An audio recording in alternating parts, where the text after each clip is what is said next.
پیارے آقا حضرت محمد صلی اللہ علیہ وسلم کی معراج کی سواریاں۔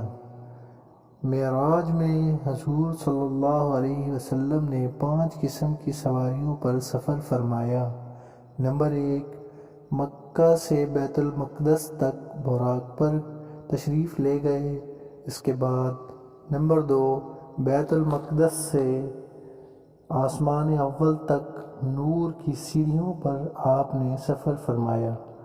نمبر 3، آسمان اول سے 7ویں آسمان تک فرشتوں کے بازوؤں پر آپ تشریف لے گئے۔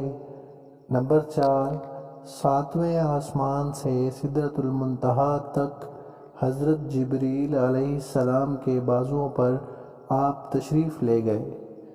نمبر 5، سدرۃ المنتہا سے مقام قاب قوسین تک رفرف یعنی قدرتی تخت پر آپ نے سفر فرمایا۔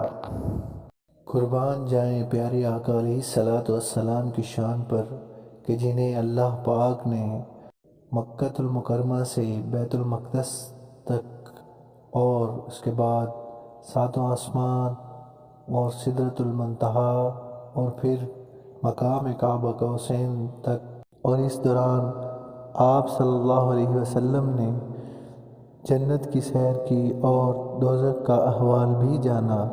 یہ سارا فاصلہ رات کے ایک پہر میں مکمل ہوا اور صبح آپ صلی اللہ علیہ وسلم اپنے صحابہ کے درمیان تشریف فرما تھے اور اپنا سارا واقعہ بیان فرمایا۔